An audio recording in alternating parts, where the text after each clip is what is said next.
പാർലമെന്റിന്റെ ശീതകാല സമ്മേളനം പ്രതിപക്ഷത്തിന് ഗുരുതര വീഴ്ച സംഭവിച്ചതായി പാർലമെന്ററി കാര്യ മന്ത്രി കിരൺ റിജിജു. പ്രതിപക്ഷ ബഹളം സഭയുടെ പ്രവർത്തന സമയത്തിൽ കുറവ് വരുത്തി പല നേതാക്കളും അനാവശ്യമായി പാർലമെന്റിന്റെ പ്രവർത്തനം തടസ്സപ്പെടുത്തി. ക്രിയാത്മകമായ ചർച്ചകൾ പ്രതിപക്ഷം അനുവദിച്ചില്ലെന്ന് മന്ത്രി കിരൺ റിജിജു വ്യക്തമാക്കി. വിവരങ്ങളുമായി ജിഷ്ണു കൃഷ്ണൻ ചേരുന്നുണ്ട്. ജിഷ്ണു, നമുക്കറിയാം ഈ പാർലമെന്റ് സമ്മേളനം ആരംഭിച്ച ദിവസം മുതൽ തന്നെ അടിസ്ഥാനരഹിതമായ ആരോപണങ്ങളും അനാവശ്യ ബഹളങ്ങളുമായി പ്രതിപക്ഷം വളരെയധികം സഭയെ തടസ്സപ്പെടുത്തുന്ന ഒരു സാഹചര്യം ഉണ്ടായിരുന്നു. പക്ഷേ ഇത് കൃത്യമായി തുറന്നു കാട്ടുകയാണ് കേന്ദ്രമന്ത്രി കിരൺ റിജിജു, അല്ലേ?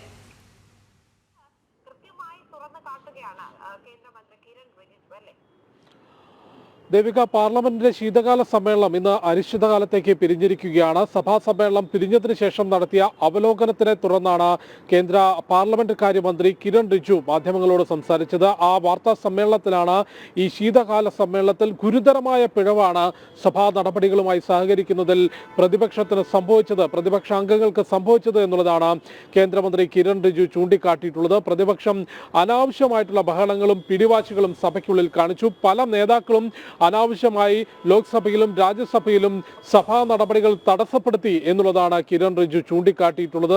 പ്രതിപക്ഷത്തിന്റെ ബഹളം കാരണം, പ്രതിഷേധങ്ങൾ കാരണം ശീതകാല സമ്മേളനത്തിൽ സഭയുടെ പ്രവർത്തന സമയത്തിൽ വളരെയധികം കുറവുകൾ വന്നു. ക്രിയാത്മകമായ ചർച്ചകൾ നടക്കേണ്ട, രാജ്യത്തിന്റെ പ്രവർത്തനങ്ങൾ സംബന്ധിച്ച്, മുൻപോട്ട് പോക്ക് സംബന്ധിച്ച്, സർക്കാരിന്റെ മുൻപോട്ട് പോക്കുകൾ സംബന്ധിച്ച്, നയരൂപീകരണവുമായി ബന്ധപ്പെട്ട ചർച്ചകൾ, അതുമായി ബന്ധപ്പെട്ട തീരുമാനങ്ങളെല്ലാം കൈക്കൊള്ളേണ്ട പാർലമെന്റിൽ അതിന്റെ സമയത്തിൽ, അത് പ്രവർത്തിക്കേണ്ട സമയത്തിൽ വലിയ കുറവ് പ്രതിപക്ഷത്തിന്റെ ഈ അനാവശ്യ ബഹളം കാരണം സംഭവിച്ചു എന്നുള്ളതാണ് കിരൺ റിജിജു വ്യക്തമാക്കിയിട്ടുള്ളത്. ലോക്സഭയിൽ 4 ബില്ലും രാജ്യസഭയിൽ 3 ബില്ലും പാസാക്കി എന്നുള്ളതും അദ്ദേഹം അറിയിക്കുകയുണ്ടായി. കഴിഞ്ഞ മാസം 25-ന് നവംബർ 25 മുതൽ ഇന്നു വരെയായിരുന്നു പാർലമെന്റിന്റെ സഭാ സമ്മേളനം ലോക്സഭയും രാജ്യസഭയും ക്രമീകരിച്ചിരുന്നത്. ഇതിൽ ഓരോ ദിവസവും നമുക്ക് എടുത്തു പരിശോധിച്ചാൽ അറിയാം, സഭയുടെ സമ്മേളനം 11 മണിക്ക് ആരംഭിക്കുന്ന സമയം മുതൽ സഭ തടസ്സപ്പെടുത്തുന്ന രീതിയിൽ ചെയർമാൻ അല്ലെങ്കിൽ ലോക്സഭാ സ്പീക്കർ, രാജ്യസഭാ ചെയർമാൻ സഭാ സമ്മേളനം, സഭാ നടപടികൾ മുൻപോട്ട് കൊണ്ടുപോകാനാകാതെ അത് അവസാനിപ്പിക്കുന്ന സമയം വരെ പ്രതിപക്ഷ നേതാക്കൾ, പ്രതിപക്ഷ അംഗങ്ങൾ ബഹളം വെച്ചുകൊണ്ട്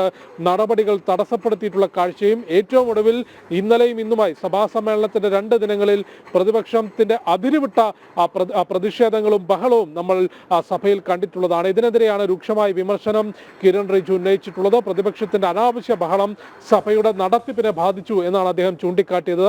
മുൻപ് നമുക്കറിയാം, സഭാ സമ്മേളനത്തിൽ വിവിധ വിഷയങ്ങളിൽ പ്രതിഷേധം അറിയിക്കുക, പ്രതിപക്ഷ അംഗങ്ങൾ പ്രതിഷേധം അറിയിക്കുക എന്നുള്ളത് സ്വാഭാവികമാണ്. അത്തരം പ്രതിഷേധങ്ങൾ ഉണ്ടാകും.